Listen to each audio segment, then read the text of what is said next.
Why were the Doors called the kings of acid rock? It wasn't a nickname invented by fans. It wasn't a label created by a record company. It came from one of the biggest magazines in America.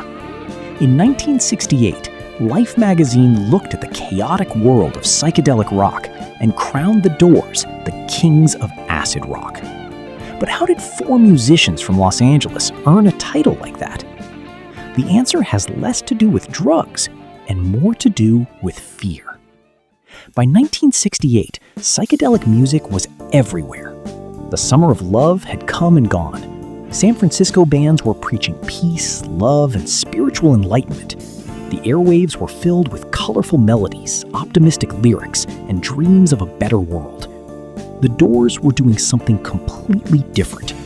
Instead of celebrating the light, they explored the darkness. While other bands invited listeners to escape reality, the Doors forced them to confront it. Their music was filled with obsession, violence, desire, death, madness, and the hidden corners of the human mind. That difference made them stand out immediately. Listen to songs like The End, When the Music's Over, or 5 to 1. These weren't simple pop songs.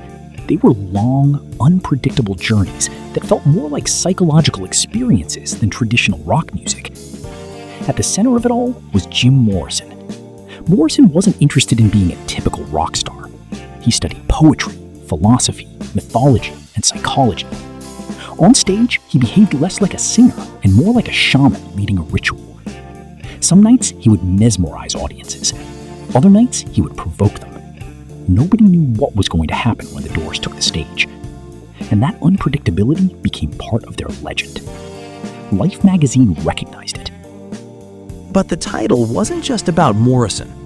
The sound of the Doors was unlike anything else on the radio. Ray Manzarek's swirling keyboards created hypnotic textures that seemed to pull listeners into a trance. Robbie Krieger blended blues, flamenco, and psychedelic guitar into something uniquely atmospheric. John Densmore's jazz-influenced drumming gave the music an unpredictable pulse. Together, they created songs that felt fluid, dreamlike, and often unsettling. Even their concerts carried an air of danger. At a time when many psychedelic bands projected peace and harmony, the Doors projected tension. Their performances could feel confrontational, explosive, sometimes even chaotic. Audiences weren't just attending a concert, they were witnessing an event. That's exactly what Life magazine saw. The Doors embodied a version of psychedelia that wasn't colorful or comforting.